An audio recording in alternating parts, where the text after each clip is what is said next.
स्वागत है आप सभी का अपना चैनल अंकिता दीदी टीचिंग। तो आज हम पढ़ने वाले हैं प्रेजेंट परफेक्ट टेंस। ठीक है, आज हम लोग कौन से टेंस के बारे में पढ़ने वाले हैं? प्रेजेंट परफेक्ट टेंस के बारे में पढ़ने वाले हैं। ठीक है, तो देखो प्रेजेंट परफेक्ट टेंस का पहचान क्या होता है? चुका हूँ, चुके हो, चुका है या फिर चुकी है। ठीक है, क्या आता है जी? चुकी है।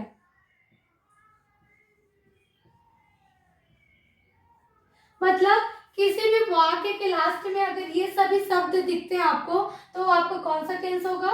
प्रेजेंट परफेक्ट टेंस होगा। ठीक है, और इसका दूसरा पहचान होता है या है, ई है या फिर ये है। मतलब किसी भी वाक्य के लास्ट में क्या आता है? या है, ई है या फिर ये है शब्द आता है, तो आपको कौन सा टेंस होगा? प्रेजेंट परफेक्ट टेंस होगा। ठीक है, जैसे कि वह सो चुका है, वे बता चुके हैं, वह आ चुकी है, वे जा चुके हैं, है ना। तो किसी भी वाक्य के लास्ट में क्या है? चुका हूँ, चुकी हूँ या चुके हो शब्द आता है, तो आपको कौन सा टेंस रहता है? प्रेजेंट परफेक्ट टेंस होता है। ठीक है, और दूसरा पहचान होता है या है, ये है या फिर ये है। जैसे कि वह स्कूल चली गई है, वह खाना खा लिया है, तो लास्ट में क्या आ रहा है? ये है या फिर या है आ रहा है ना, तो ये भी आपका कौन सा टेंस होगा? प्रेजेंट परफेक्ट टेंस होगा। ठीक है, तो हम लोग ने जो प्रेजेंट परफेक्ट टेंस है उसका अफर्मेटिव सेंटेंस, नेगेटिव सेंटेंस और इंट्रोगेटिव सेंटेंस को पिछले वीडियोस में पढ़ लिया है। ठीक है, तो उन सभी वीडियोस का लिंक मैं इस वाले वीडियो के डिस्क्रिप्शन में डाल दूंगी, तो आप सभी उन वीडियो को क्या कर सकते हो? देख सकते हो। ठीक है, तो देखते हैं आज इंट्रोनेगेटिव सेंटेंस, है ना। तो इंट्रोनेगेटिव सेंटेंस क्या होता है पता आपको? प्रश्नवाचक नकारात्मक वाक्य, मतलब ऐसा वाक्य जिसमें क्या और नहीं शब्द दोनों एक साथ आता है, तो आपको कौन सा सेंटेंस होता है? प्रश्नवाचक नकारात्मक वाक्य हिंदी में, और इंग्लिश में उसे क्या बोलते हैं? इंट्रोनेगेटिव सेंटेंस बोलते हैं। ठीक है, तो अब हम लोग इंट्रोनेगेटिव सेंटेंस को डिटेल में पढ़ते हैं। ठीक है, तो देखो इंट्रोनेगेटिव सेंटेंस का सूत्र। ठीक है, इंट्रोनेगेटिव सेंटेंस का सूत्र होता है, सबसे पहले क्या आता है आपका? हेल्पिंग वर्ब आता है, फिर क्या आता है आपका? सब्जेक्ट आता है, फिर नॉट आता है सब्जेक्टिव वर्ब, उसके बाद क्या आता है? वर्ब आता है, वर्ब का थर्ड फॉर्म, फिर क्या आएगा आपका? ऑब्जेक्ट, है ना। तो देखो जो हमारे इंट्रोनेगेटिव सेंटेंस होता है उसमें सबसे पहले क्या आता है? हेल्पिंग वर्ब आता है। ठीक है, तो ये किसका इंट्रोनेगेटिव सेंटेंस है? प्रेजेंट परफेक्ट टेंस का इंट्रोनेगेटिव सेंटेंस है। तो जो प्रेजेंट परफेक्ट का इंट्रोनेगेटिव सेंटेंस है, मतलब जो प्रेजेंट परफेक्ट टेंस है उसमें कौन सा हेल्पिंग वर्ब लगता है? हैव और हैज लगता है। ठीक है, हमेशा याद रखना जो प्रेजेंट परफेक्ट टेंस है उसमें कौन सा हेल्पिंग वर्ब लगता है? हैव और हैज लगता है। मतलब हम हिंदी में तो पहचान लेंगे चुका हूँ, चुकी हूँ, चुके हो देख के कि प्रेजेंट परफेक्ट टेंस है करके, है ना। लेकिन इंग्लिश में कैसे पहचानेंगे कि ये प्रेजेंट परफेक्ट टेंस है? तो हमको ये हेल्पिंग वर्ब मदद करता है कि कौन सा टेंस है इसको पहचान करने में। ठीक है, तो देखो अगर हमको हैव और हैज दिखता है अपने क्वेश्चन में, अपने सेंटेंस में क्या दिखता है जी? हैव और हैज दिखता है, मतलब हम समझ जाएंगे कि वो कौन सा टेंस है? प्रेजेंट परफेक्ट टेंस है करके। ठीक है, तो ये हमारा हो गया हेल्पिंग वर्ब। अब दूसरा होता है सब्जेक्ट। ठीक है, तो सब्जेक्ट क्या होता है हमारा? सबसे पहला सब्जेक्ट होता है आई, आई का मतलब क्या होता है? मैं। दूसरा होता है यू, यू का मतलब क्या होता है? तुम। वी का मतलब क्या होता है? हम। और दे का मतलब क्या होता है? वे। और ही का मतलब होता है वह, लेकिन इसका यूज किसके लिए करते हैं? लड़का के लिए करते हैं। ठीक है, और सी का मतलब भी क्या होता है? वह, लेकिन इसका यूज किसके लिए करते हैं? लड़की के लिए करते हैं। ठीक है, फिर आता है इट, इट मीन्स क्या होता है? यह, इसका यूज किसके लिए करते हैं? निर्जीव वस्तु के लिए करते हैं। ठीक है, ऐसा चीज जिसमें जान नहीं है वैसा और सब्जेक्ट के लिए क्या यूज करेंगे? इट यूज करेंगे। ठीक है, फिर आता है नेम, नेम मीन्स क्या होता है? नाम, मतलब दुनिया में जितने भी नाम है सभी क्या है? आपका सब्जेक्ट है। ठीक है, तो देखो ये हमारा हो गया सब्जेक्ट। तो हमारा सब्जेक्ट जो है आई, यू, वी, दे, इन चारों के साथ कौन सा हेल्पिंग वर्ब लगता है? प्रेजेंट परफेक्ट टेंस में हैव लगता है, और जो ही, सी, इट, नेम है उसके साथ कौन सा हेल्पिंग वर्ब लगता है? हैज लगता है। ठीक है जी, क्या लगता है? हैज लगता है। ठीक है, उसके बाद क्या पढ़ रहे हैं? इंट्रोनेगेटिव सेंटेंस पढ़ रहे हैं ना।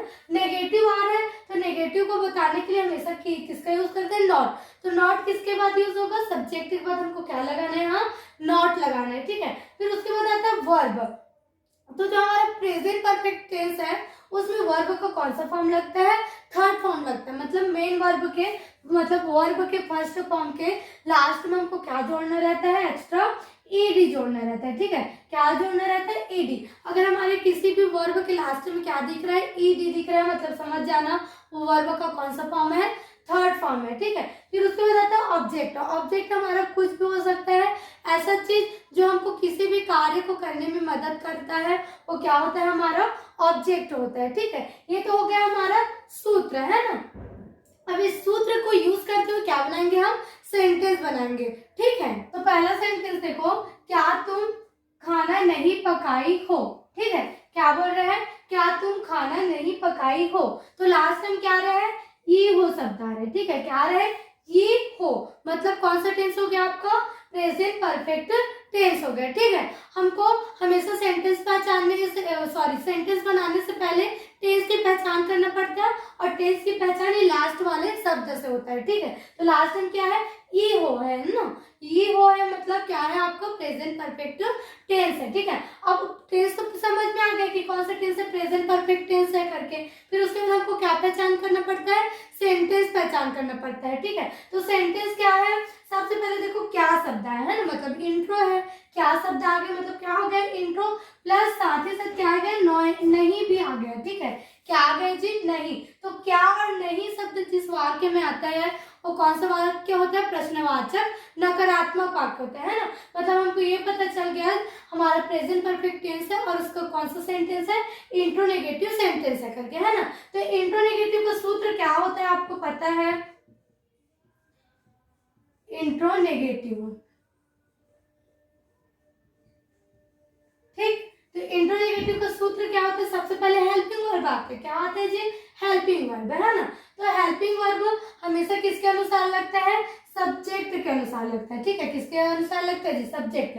तो सब्जेक्ट कौन है, तुम को इंग्लिश में क्या बोलते हैं, यू बोलते हैं। ठीक है, और यू के साथ कौन सा हेल्पिंग वर्ब लगता है, प्रेजेंट परफेक्ट टेंस में हैव लगता है। क्या लगता है जी, हैव। तो यहाँ पर क्या आ गया, हैव। फिर उसके बाद क्या आता है, सब्जेक्ट आता है। सब्जेक्ट कौन है, तुमको क्या बोलेंगे, यू, हैव यू। फिर क्या आता है, सब्जेक्ट को नॉट आता है, तो यहाँ क्या लिखेंगे, नॉट। ठीक है, हैव यू नॉट। फिर क्या आता है, वर्ब। वर्ब कौन है इसमें, वर्ब मतलब क्या होता है, क्रिया। तो क्रिया कौन है, पकाना। ठीक है, क्या है जी, पकाना। तो पकाने की जो क्रिया है उसको क्या बोलते हैं, कुक बोलते हैं। ठीक है, क्या बोलते हैं, कुक। तो कुक का थर्ड फॉर्म क्या होता है, कुकेड हो जाएगा। लास्ट में क्या लिखना पड़ेगा हमको, ईडी लिखना पड़ेगा। ठीक है, तो हैव यू नॉट कुकेड। फिर आता है ऑब्जेक्ट। तो ऑब्जेक्ट क्या है, आपका खाना है, वो नहीं पकाई है, लेकिन किसको नहीं पकाई, खाना को ना। तो खाना क्या बोलेंगे हम, फूड बोलेंगे। ठीक है, हैव यू नॉट कुकेड फूड, क्या तुमने खाना नहीं पकाई, क्या तुम खाना नहीं पकाई हो। आया समझ में। अब दूसरा वाक्य देखो, क्या वह नहीं नहा चुका है। ठीक है, क्या बोल रहे जी, क्या वह नहीं नहा चुका है। तो लास्ट में क्या आ गया, चुका है शब्द आ गया, मतलब कौन सा टेंस हो गया आपका, प्रेजेंट परफेक्ट टेंस हो गया। ठीक है, और देखो आपके वाक्य में क्या शब्द भी आया और नहीं भी शब्द आया, मतलब कौन सा वाक्य हो गया आपका, प्रश्नवाचक नकारात्मक वाक्य हो गया, मतलब इंट्रोनेगेटिव सेंटेंस, है ना। तो इंट्रोनेगेटिव सेंटेंस का सूत्र क्या होता है, हेल्पिंग वर्ब। सबसे पहले क्या आता है जी, हेल्पिंग वर्ब। तो हेल्पिंग वर्ब किसके अनुसार लगता है, सब्जेक्ट के अनुसार लगता है ना। तो सब्जेक्ट क्या है आपका, वह मतलब लड़का भी होता है और लड़की भी होता है, लेकिन हमको पता कैसे चलेगा कि लड़का है कि लड़की, तो इस लास्ट को देखना पड़ता है। ठीक है, चूका है बोल रहा है, मतलब जरूर वो क्या होगा, लड़का होगा। तो क्या है आपका सब्जेक्ट ही है, तो ही के साथ कौन सा हेल्पिंग वर्ब लगता है, हैज लगता है। ठीक है, क्या लगता है जी, हैज। तो यहाँ पर कौन सा हेल्पिंग वर्ब आएगा, हैज। फिर क्या था, सब्जेक्ट। तो सब्जेक्ट कौन है, वह, है ना, तो इसके लिए ही आएगा। ठीक है, क्या आएगा, ही, हैज ही। फिर क्या आता है जी, नॉट, तो नॉट आ गया, हैज ही नॉट। फिर क्या आता है, वर्ब। वर्ब कौन है जी, नहाना। तो नहाना क्या बोलते हैं, बाथ बोलते हैं। ठीक है, क्या बोलते हैं, बाथ। तो बाथ का कौन सा फॉर्म लगेगा, थर्ड फॉर्म। तो थर्ड फॉर्म बनाने के लिए लास्ट में क्या लिखते हैं, ईडी लिखते हैं। तो क्या गया, bathed. Has he not bathed, क्या वह नहीं नहा चुका है। आया समझ में। ठीक है, तो आपको प्रेजेंट परफेक्ट के इंट्रोनेगेटिव सेंटेंस से जितना भी सेंटेंस बनेगा वो इसी फॉर्मूला से, इसी प्रकार से बनेंगे। तो आप लोग इस वीडियो को अच्छे से देख लीजिएगा और यदि वीडियो पसंद आए तो वीडियो को लाइक कीजिएगा और चैनल को सब्सक्राइब कीजिएगा। ठीक है, थैंक यू।